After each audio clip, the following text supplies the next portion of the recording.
Aloha everyone, my name's Eoin, And I'm Insiya. and we thought we could share with you a few interviews in the coming few segments. We're going to take you sort of behind the scenes of what we do here at Blissology.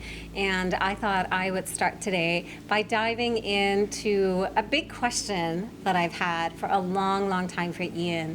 And this question has come about because I have seen him for almost 15 odd years. And truth be told, he's probably been doing this for longer before I even met him.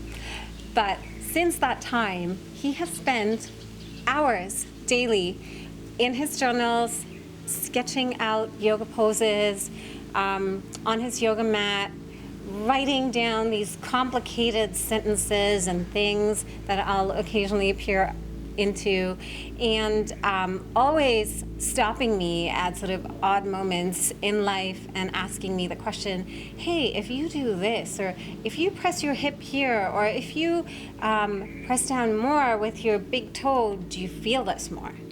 So Eoin, why are you so obsessed? Yeah, Insi's asked me this on many occasions. You know, it's been like a Tuesday night in the summertime. She's like, why are you not out playing soccer in the park right now? And I'm working hard on my journals and on the books and on the courses that we're presenting, like the Align Your Yoga course. And what I say to her is, first and foremost, I got an injury about 20 years ago in yoga, receiving an adjustment.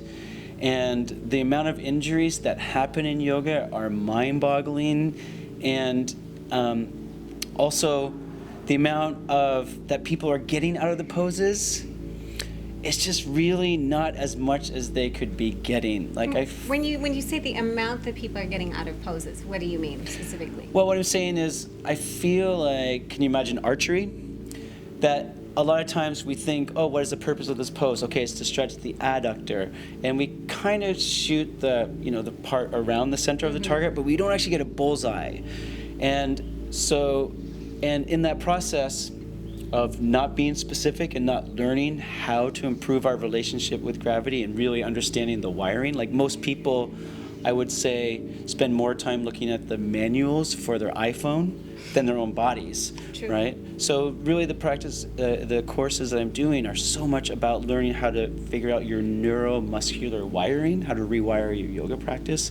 And that will mean that you'll get more out of the poses and less injuries will happen, because after receiving an injury, I honestly thought I would never walk or do yoga again because of a knee injury. Wow. And I made a commitment over 20 years ago now that I was going to take all the principles of yoga and make them more digestible by putting them into easy to understand patterns, so that people can really not hurt themselves, and again, like I mentioned, get more out of the poses. So I think the words pattern recognition really jump out at me in everything that you do.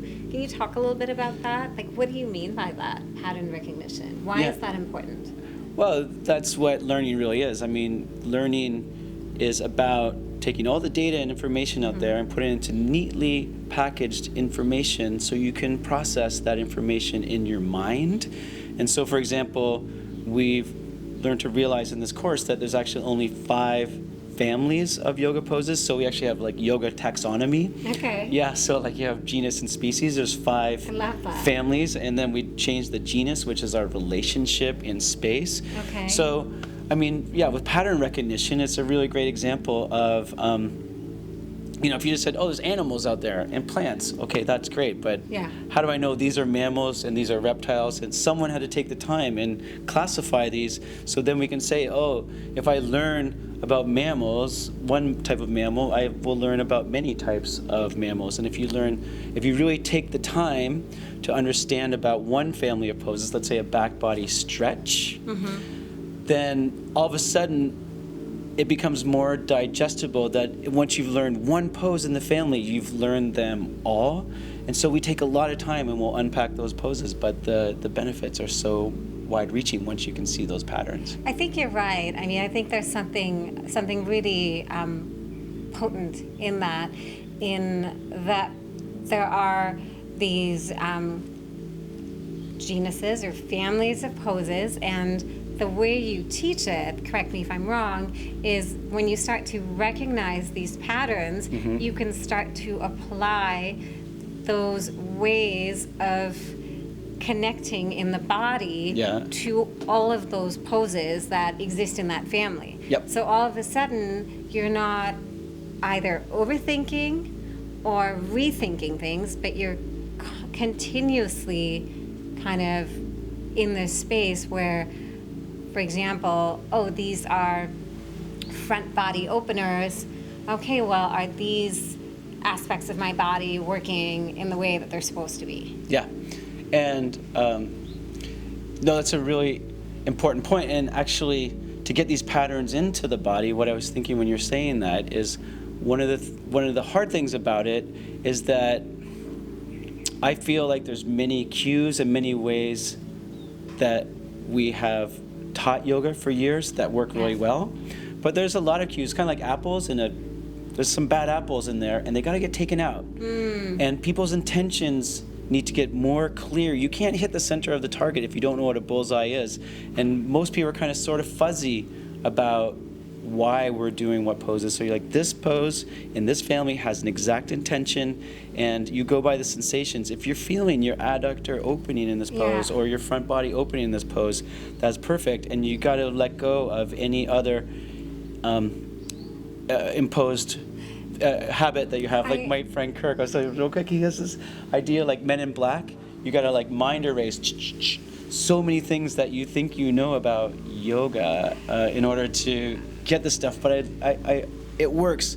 So at one point, I'd love for you to share the email that came in. No, but before we go there, because that email is amazing, and I do want to share it, the thing that came up for me when you were talking was how you're right, there is this kind of lexicon that gets passed around in yoga schools and yoga instructors, and I can tell you that I have been to hundreds of yoga classes around the world on all our travels, and there are very few teachers where I'll walk into a class and go, oh wow, that cueing was really incredible, or I could really feel this in my body, and that really helped me. And actually, I wanted to ask you, in the Align Your Yoga, Align Your Life course, do you kind of dismantle existing cues and ways of doing poses that don't necessarily make sense, but that just kind of have been swept along in the flow of yoga? Because one thing that a lot of teachers say is, in downward dog, for example, is press the thumb and the forefinger. Yeah. And I always wonder about that, because that's not how we teach it, and that's not how I always necessarily feel balanced in the pose. And I know this is a big question. That's a long answer. But what I can say, without getting to the thumb and finger, that's a whole huge topic I want to talk to you a lot. But we should do that for a whole other interview, because man, that's a long one. But what I do want to say is, like, what we have in our presentation is a deprioritize list. Okay. So deprioritize. So what I'm saying is, like, let's say we're doing triangle pose, and a lot of people have the priority of getting the hand on the floor. Yeah. But in the process, they actually miss the stretch and the feeling of space and stability, what we call grounded spaciousness in the pose, and the precision in the stretch, because they're doing what we call endpoint yoga, where you have these extrinsic markers of success, and those got to go. Actually, they don't have to go. They can't be priority one. Yeah. So having your hand on the floor, for example, in triangle pose or revolved triangle, getting your hand on the floor or even on a block, needs to be like priority 3 or 4. Okay. But the main priority is, like, do you feel the stretch in the back of the leg? And actually, many people don't even feel the stretch in the back of the leg. They're, oh, I thought I was stretching here in triangle pose. I'm like, yeah, because you need to learn how to use the pelvis, and the pelvic movement's so important as well. Can I just say that I think that the yoga we're teaching is the opposite of Instagram yoga? Yeah. It's not about getting into a pose because there's this external desire to show the world that you can get there, but instead it's really about building from the inside out and connecting to something that lets you feel Yeah. How and the feeling, and I love something else that you say a lot is yoga is a feeling, not just a shape. So the shape exists, it's a container, but it's not the end all and be all. Yeah, exactly. So the feeling, I mean, when we injure ourselves, when yoga gets frustrating, if we can turn on Instagram yoga into a rat race pretty quick by trying to make perfect shapes, thinking that people will like us more if we can get more, there's a psychology of it, more into the perfect shape, or if we don't make that perfect shape, then we suck. That mindset has to go, and I tell a story, and then we should read this thing, but and that is my favorite yoga student ever was blind, and he just, like, that's where I really learned this from, is I watched this 13-year-old boy do yoga, and he didn't really have a concern about where he was in space. He didn't have a concern, about like the endpoints.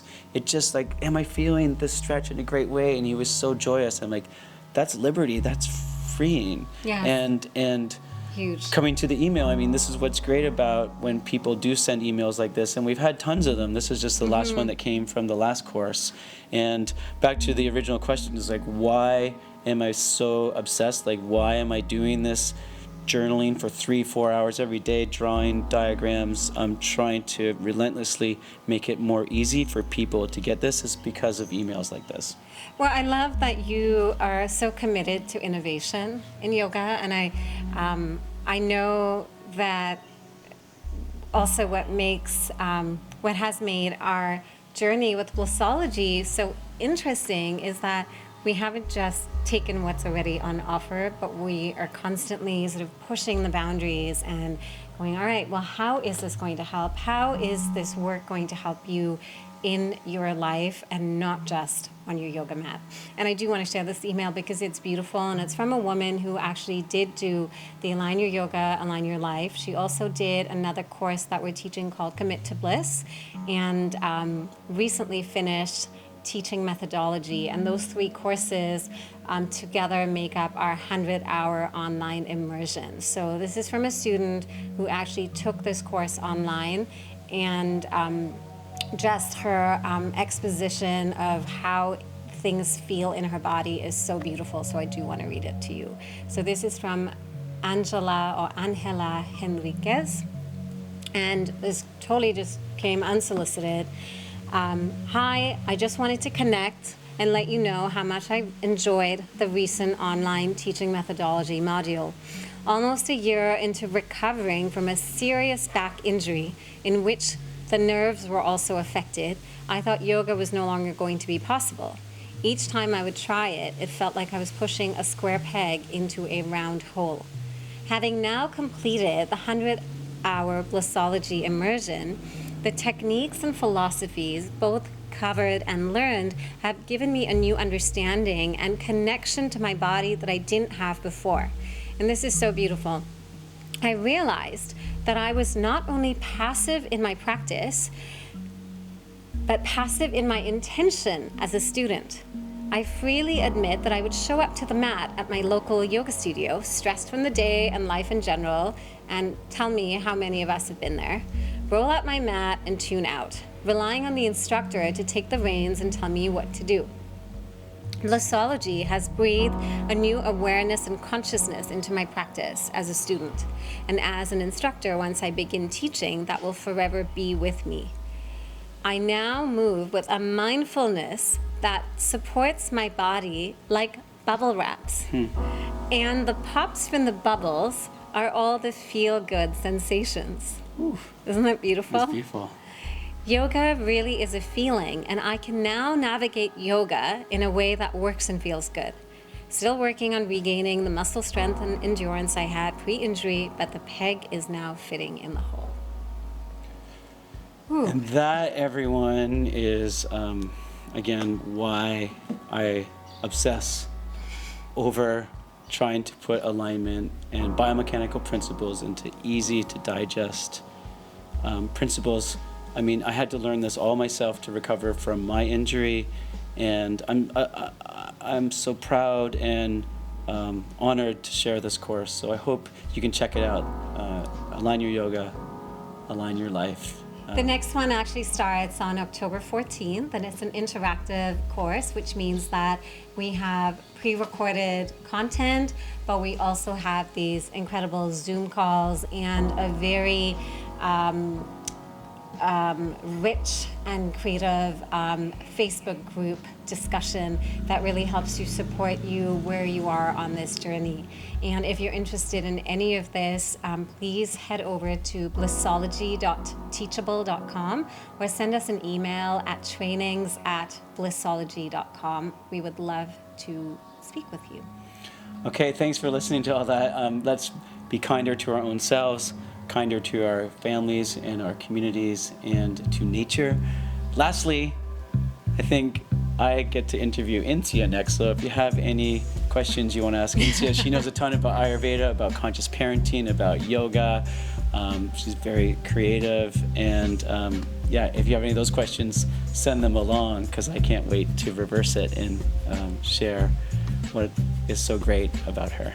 Thanks, everybody. Thanks so much Peace. for joining us. Aloha. Yeah.